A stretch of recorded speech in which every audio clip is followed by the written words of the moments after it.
Not that long ago, I had a conversation with my best friend, and I think by the end of the call, he thought I was nuts. But what I told him was to prepare for some very trying times and to prepare for the unrest that's going to be a result of these trying times. And I discussed the conspiracy to deindustrialize the United States and the very deep connections to the Masonic order orchestrating this, and others, secret societies that have been working for a long time to bring about a one world government. And I think he thought I was nuts. But I'm going to promote something called goldstandard2013.org. In September, they're going to be having a rally, and they're going to put a petition out to restore us to the gold standard.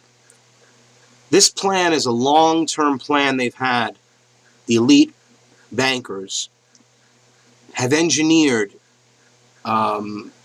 basically a totalitarian socialist takeover of America via regulations and now increasing police state activities. Homeland Security has purchased 2,700 tanks, 1.3 billion rounds of ammunition, 7,000 AR-15 rifles. I can go on and on.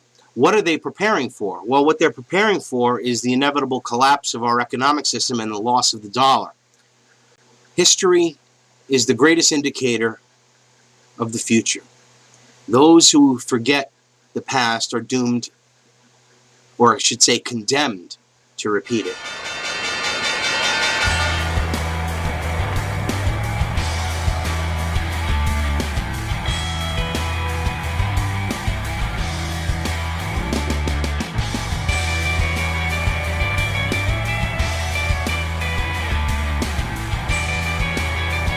A new world order can emerge. Auto sales are way up. Home sales at a record high. Business investment in equipment is growing at 7 times the rate of the previous 4 years. Shares opened at $9 and jumped to $97 on its first day of trading. I saw stocks go up 30 and 40 points a day. If you don't get on this technology boom, you're going to just be left in the dust. You're going to miss the whole thing. It means we use the mighty muscle of the federal government in combination with state and local governments to encourage owning your own home. In this amazing world of instant global communications, the free and efficient movement of capital is helping to create the greatest prosperity in human history. Real estate could be the key to your future. Houses are selling like hotcakes. Yeah, that makes 12 straight months of positive sales. Houses with no money down, another house with no money down, 3 cars, 2 motorcycles, a boat, clothes, jewelry, vacations. It all came tumbling down. This is an extraordinary period for America's economy. Over the past few weeks, many Americans have felt anxiety about their finances and their future. Credit markets have frozen. Major financial institutions have teetered on the edge of collapse, and some have failed. The Dow traders are standing there watching in amazement, and I don't blame them. It was the worst day on Wall Street. Can't look at it after you buy it. It's so horrible. The stock market is now down 21%. This market is as volatile as you'll ever see. I have never live looked at the Dow Jones Industrial Board and seen a 600-point loss. Let's talk about the speed with which we are watching this market deteriorate. This was 1 week, Maria. This market took 5 years to go higher. It's now down 40%. We haven't seen anything like this probably since the Great Depression, I think it's fair to say. Life, as most Americans know it, is about to change. The impact of this recession is real, and it is everywhere. We're in the last days of this country surviving. This is not a recovery, it's merely a cover-up. People are disgusted, people are upset, and yet all the news is sunny. The economy is not recovering, it's getting sicker. We are repeating the mistakes of the Great Depression. We need to bring production back to America. There's not going to be a middle class in 10 years. The class division is between the top 1% and everybody else. CEO pay soars while workers' pay stalls. Food inflation. Gas goes up, milk goes up, trains go up. How am I supposed to live? We're going to have a collapse much worse than 2008, but unfortunately, that's part of the cure. We have serious structural imbalances that need to be corrected. In response to the nationwide decision by all U.S. banks to increase interest payments on all school loans to over 16%, students gathered today to burn their student loan documents in protest. The Fed's decision last week to initiate QE6 sent commodity prices soaring, and as a direct result, we're seeing triple-digit inflation numbers in food. China's largest credit rating agency downgrades U.S. Treasuries to junk status, and Moody's downgrades the U.S. Treasury yet again. On top of that, S&P warns of another downgrade of the U.S. dollar if debt ceiling isn't raised to $25 trillion. I'll come back and they tell me you fired. And I'm saying, what for? I didn't do anything. Walmart, the largest employer in America, just announced that they will be cutting 23% of their workforce. At the same time, the U.S. government is reporting an unemployment rate of higher than 14.3%, which is a 58% increase from last year's numbers. For the first time in U.S. history, a Treasury auction fell short of buyers, causing rates to spike over 11% today, its largest increase in over a decade. Panic in the bond markets has ensued. This morning, the Fed announced QE9 for $1.9 trillion, bringing the total stimulus for 2016 to $3.6 trillion. They try to claim that the stimulus bill worked, and I just look at all of the polling data and no one believes it. It's like a sugar fix, like a sugar high, fueled only by the Fed. New numbers from the government today showed unemployment rising again. Our national debt is now approaching $20 trillion, and the Federal Reserve just announced that we are unable to pay the interest on our debt. Once an unthinkable event has now become a reality, and chaos has now broken out everywhere.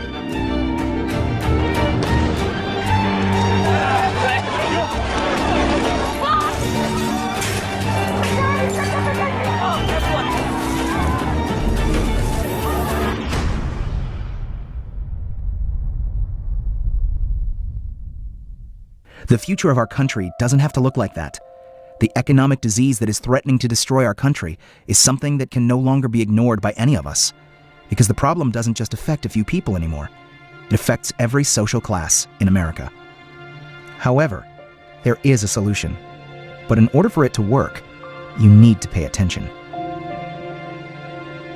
Our economy, a complex creature that seems too sophisticated for many Americans to understand, is exactly how Wall Street and the financial elite want to keep it. The less you know, the more they get away with. And we don't have to look back too far from today to see it firsthand. If you remember the savings and loan scandal of the early 80s, which cost U.S. taxpayers over $124 billion, and at the time was viewed as an unthinkable amount to be used to bail out bankers who preyed upon innocent Americans, well, that figure pales in comparison to the financial crisis we just experienced.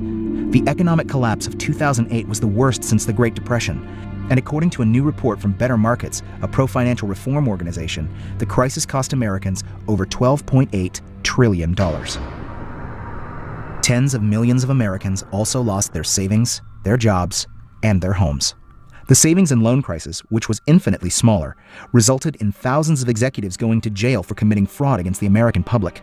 When trillions of dollars were lost as a direct result of the 2008 crisis, not one executive was sent to jail, and not one has been held accountable. Stan O'Neill, for example, the CEO of Merrill Lynch, which was on the brink of failure before it was acquired by Bank of America, received $90 million. After driving his firm into the ground, Merrill Lynch's board of directors allowed him to resign, and he collected $151 million in severance. O'Neill's successor, John Thain, was paid $87 million in 2007, and in December of 2008, 2 months after Merrill was bailed out by U.S. taxpayers, Thain and Merrill's board handed out billions in bonuses.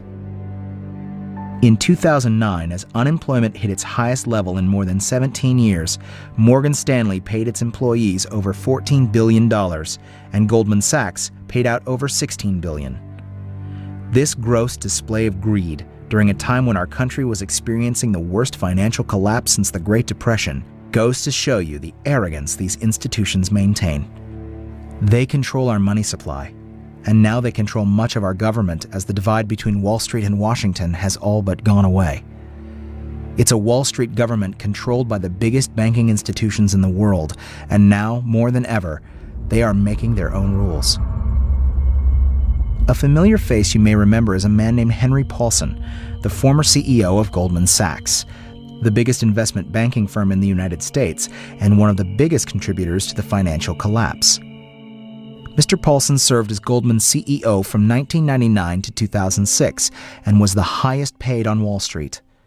According to Forbes, his net worth has been estimated at over $700 million. On May 30th, 2006, Mr. Paulson became Treasury Secretary of the United States.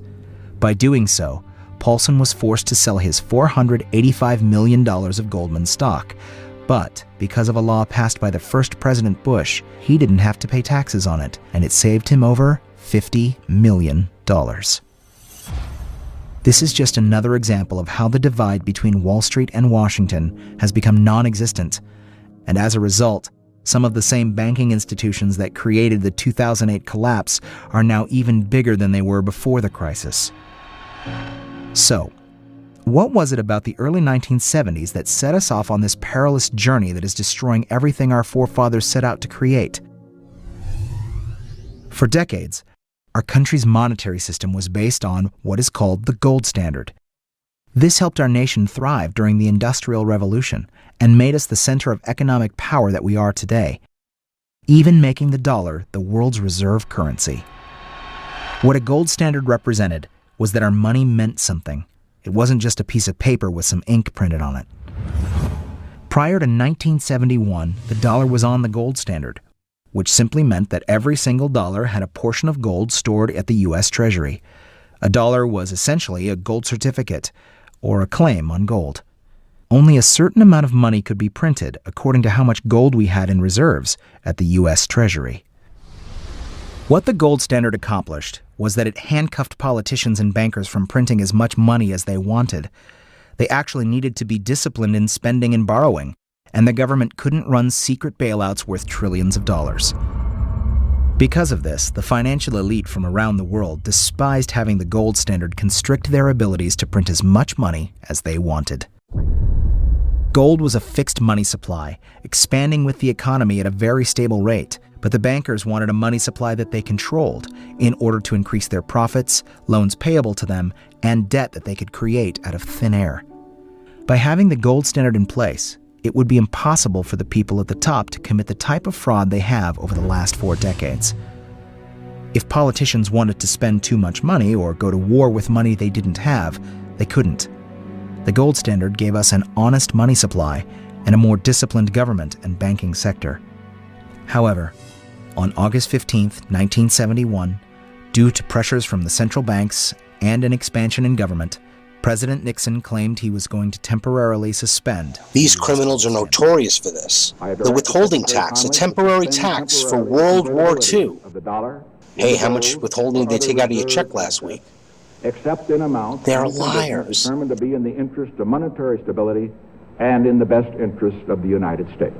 They led the American people to believe that the suspension of the gold standard was a temporary measure that Washington had to take, while fully understanding that this abolishment would be permanent and would change the future of America forever, for the benefit of only a few.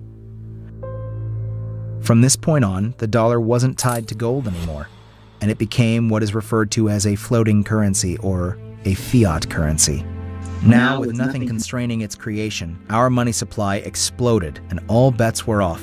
Our currency was now prisoner to a few elite banking institutions that could create money as they deemed necessary. Welcome to the New World Order. Was the last hurdle for the financial elite to overcome. From here on out, the money poured in for the top 1% of our country and changed the course of America forever. This destroyed the value of our currency for the majority of us, while a small percentage made fortunes.